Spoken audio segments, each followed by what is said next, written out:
Hello guys, my name is Aladdin Omar and welcome to my channel. Today I'm going to be talking about 5 things to do while planning your wedding shoot.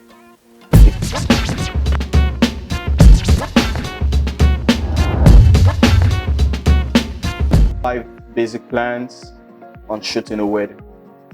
So weddings can come with a lot of responsibility which can weigh you down if you don't well organize yourself, especially if you're a novice. You understand? Because yes, I shot my first gig was a wedding, and I really messed up. So I don't want you guys to go into making the same mistake I made. So on the first thing on my list is set up a short list. A short list comprises of uh, a list where you put down, okay, the procession, the vow, the first kiss, reception, like delicate things, very important things that if you miss it, you already miss out. You understand? So you want to write those stuff down, and it's very much advisable that you have a second shooter because it's really important.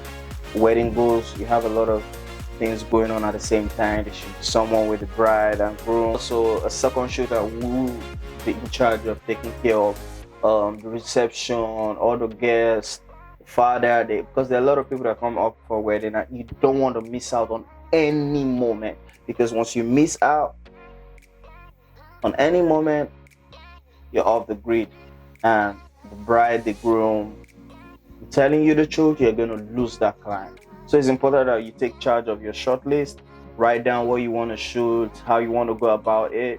And it's really important that you have this a jotter in your pocket that reminds you, if you have a second shooter, you let him go through your list so that you guys know who is in charge of this and who is going here, who is going there, so that you have the shot. My second case is find the joint. Not that kind of joint you're thinking right now. So finding the joint is scout the location. What I used to do is, when I started my career, is I'd go a day before the wedding and go to the location and try to look around, look for nice backdrop, look for eye-catching locations. It could be a garden, it could be inside the church. What part of the church is beautiful and nice for shots, and whatever it is, trying to create that magic look, for the couple. So it's advisable to go a day before, or you go earlier on that day. I don't know how possible it is for you to make it up to the location and scout around like early, or you send one of the second shooter, or send one person, or you yourself, you could go, because I know our wedding shot always starts from the hotel where they have to get dressed and all that. So it's really, really advisable to go to the location first a day before the event, so that you'll be able to look around, walk around, and look for those loveliest backgrounds that you can use for the wedding portraits. And another thing is talk to the couple and talk to your client. Let them know, try to familiarize yourself with them, and let them know how you work, and also get to find out how the event flow is going to be, and who are the VIPs that you really, really need to prioritize when it comes to pictures, so that you don't miss them out in the event, and you probably not get your balance. Okay, my third point is bring a wig man. I always, even from the beginning of this video, I said make sure you have a second shooter. Bringing a wig man is important because you get to have large variety of moments, which you alone, being a shooter, you won't be able to get all those stuff. You can't be with the bride. You can't be with the bride and be with other guests at the same time. So it's really important, especially when you're shooting events, weddings. You don't want to miss out on any moment or any picture. You understand? So it's important you come with a wig man that knows what to do. So you probably be at the altar, while the wig man be taking reactions from the people, the family, or the friends that came to the church, or the reception and all that. So it's really important, especially your crowd, your visit, the member, the families and friends that come in, most of them are probably very important to the bride or the client. You don't want to miss them out from having these moments pictured. My fourth point is tune out the competition. What I mean by this is, I know it's very important to go out researching on how to shoot weddings, on go to make research on references you want to make, but it's also important as a photographer, as a wedding photographer, you know, regardless of if you are just a novice or a beginner, I think it's important for you to be able to, don't try to recreate every picture you see while researching. Probably you see a good photographer, a wedding photographer, and you'll be like, oh, this, everything he did here, this is what I want to do for my wedding. No. If possible, close out the magazines, close out any blog, forget about every research you've made. Try to create something unique for yourself, because that is where you learn.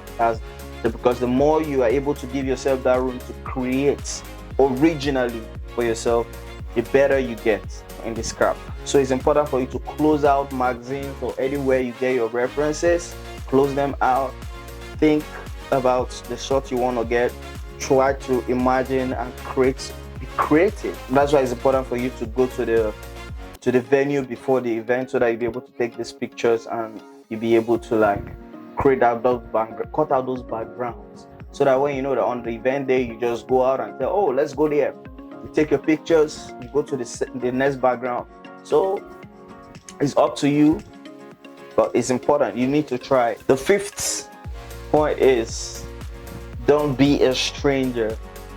Like I said from my earlier points, I said make sure you create a relationship with your clients, the bride, the groom, try to talk about things.